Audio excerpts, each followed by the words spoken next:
Қайырлы күн барлықтарыңызға, құрметті көрермендер.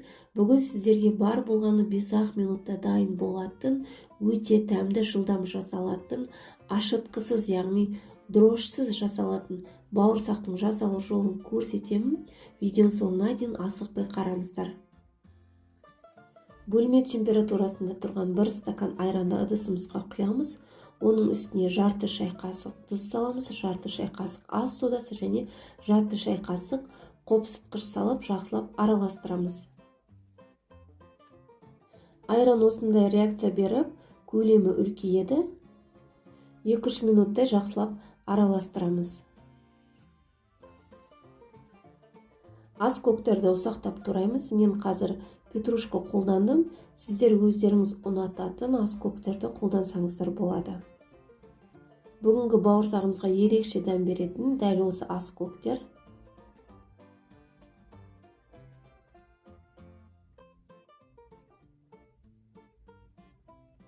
Дәл осы ұсақтап туралған ас көктерді айранның үстіне саламыз. Бір жұмыртқа саламыз. Тағы да жақсылап араластырамыз.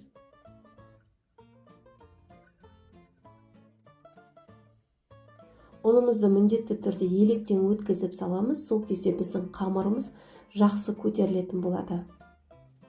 Оның барлығын бірден салмаймыз, бөліп салып, орташа жұмсақтықта қамыр илейміз. Біздің қамырымыз қолға жабысқақ болады.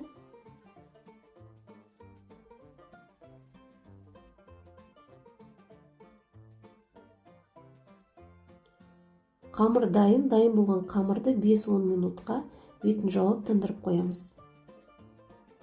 5 минут демалған қамырымызды теңдей етіп екіге бөлеміз. Ешқандай ұн сеппейміз, азғантай ғана май құямыз. Сонымен қамырымызды жұқалап тұрып жаятын боламыз.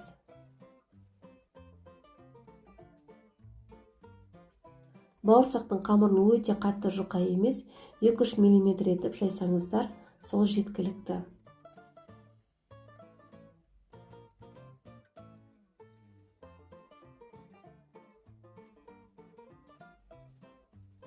Бірінші қамырымыз дайын, келесі қамырды да дәл солай жаямыз.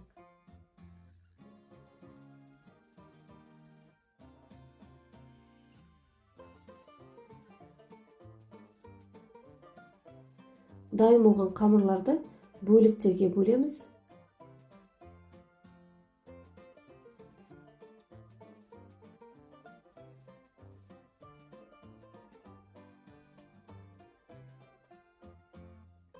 Енді өздеріңізге ұнайтын үлгіде қамырларыңызды кессеңіздер болады.